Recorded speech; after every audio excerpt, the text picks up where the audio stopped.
I think we've seen, how the crisis has been developing in different parts of the world, and what kind of impact has it created, and is it expected to create indoor. So what I want to focus on in the time left is to see, how does all of this affect the situation on airside. Next slide, please. So the exact same effects that Florian was actually just talking about also do have an effect outside, and we'll be sharing a little bit of information about a research that we did that actually proves the case. So one of the main things that we are looking at, obviously, is turnarounds, and some of the things that we have observed already in 2020 is that turnaround durations have increased. And some of the reasons for this increase of turnaround durations is obviously that, if you count a parked aircraft under a turnaround, there were much more parked aircraft during the COVID peaks. So that had a major impact on turnaround times. But besides that, also the aircraft that were in operation had longer turnaround times, especially due to longer boarding processes.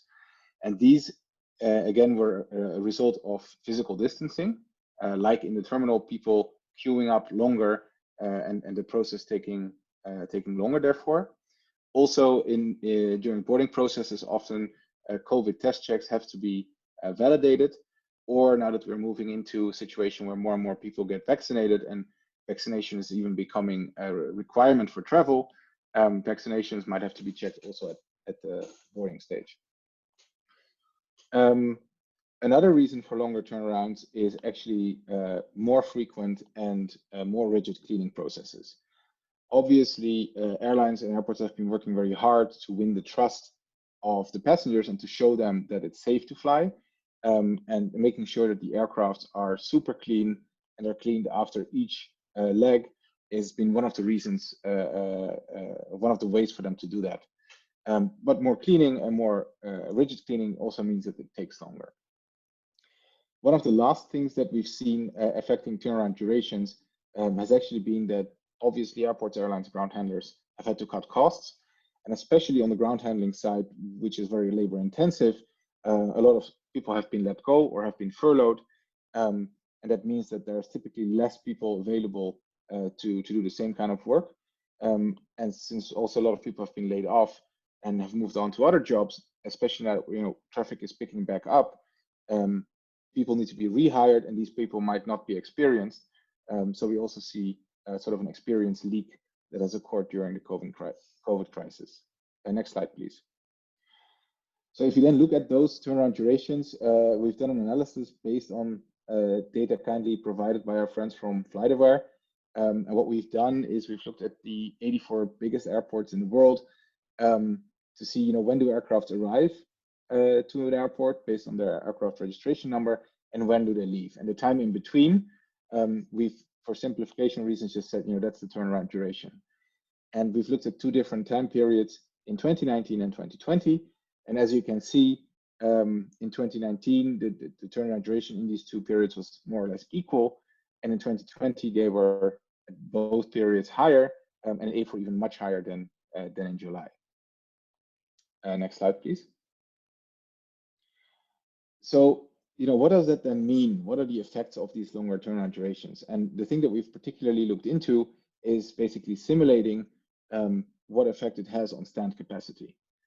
So what we did is we created a simulation model where there were a few inputs, where the first one is the turnaround time, as just presented. The second input is actually the number of stands. And the third input is the arrival rate. So how many flights are arriving per hour into any given airport. Obviously, we had these inputs for the pre-COVID situation and for the COVID situation in order for us to be able to compare. Now, the output of the simulation was inbound aircraft waiting time during peak hours.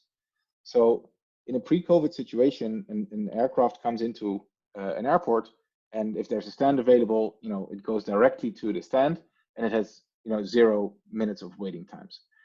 If the aircraft comes in and there's no stand available because all the stands are occupied by aircraft that are either parked or turning around, then this aircraft has to wait until one of the stands becomes available, and then it can go there. And the time in between, that is sort of the number of minutes of inbound holding time that we're looking at as a measure of stand capacity shortage.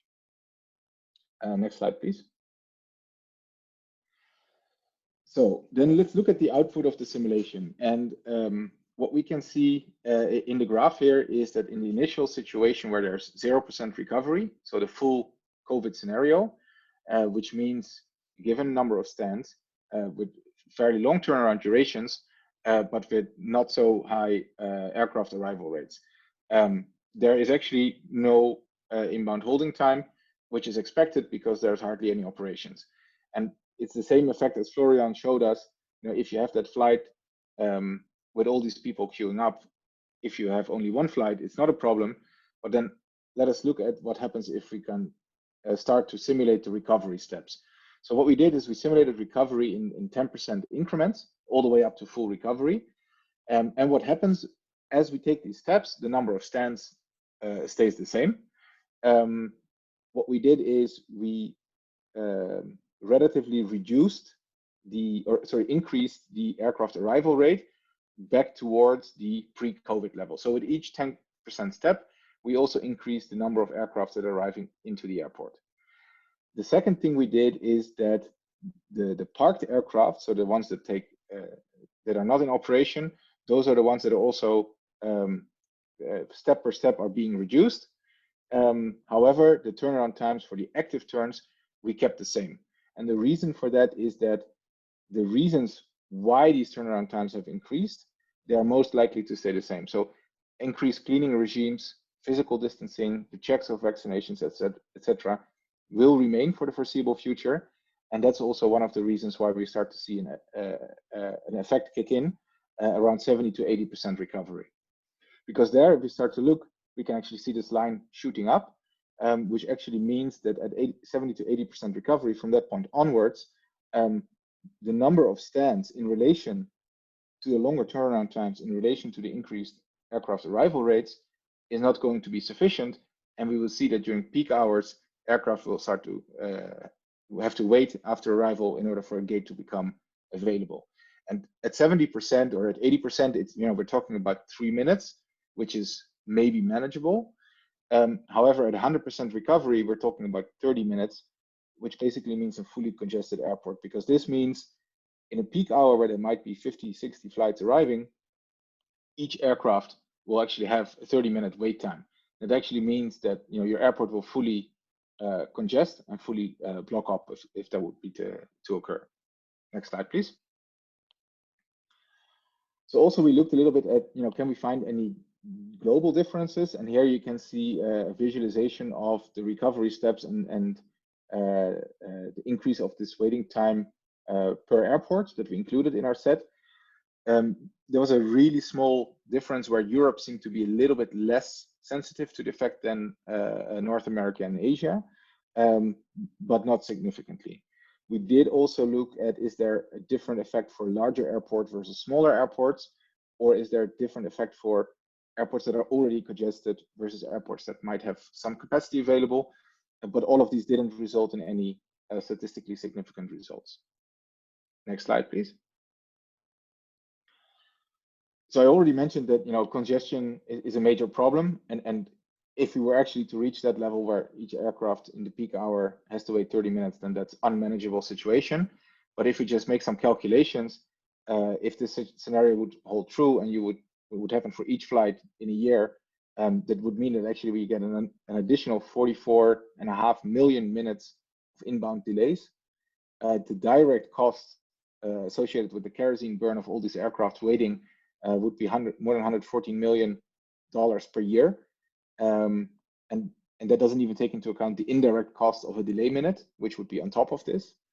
And also there's a sustainability effect because all this kerosene that gets burned is also avoidable CO2 that's actually being emitted.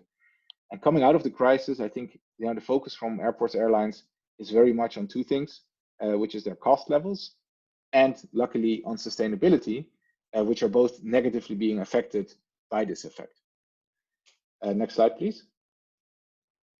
So then what can we do about it?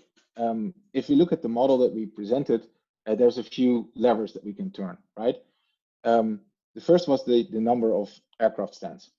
Unfortunately, it takes a few years to build an aircraft stand. So to start building aircraft standards to solve the problem, we just don't have the time. And basically, frankly, we actually also don't have the money. So this lever actually is hard to use. The other lever was the aircraft arrival rate.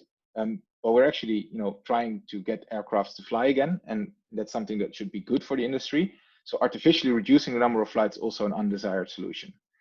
So the only option actually to manage this problem and to mitigate these effects is to look into the turnaround times.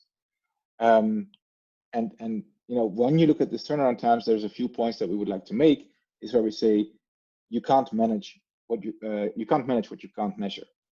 And that's a point that Florian also make. If you want to improve a situation, you first have to understand it, and you have to look how is it evolving in order to be able to find areas for improvement.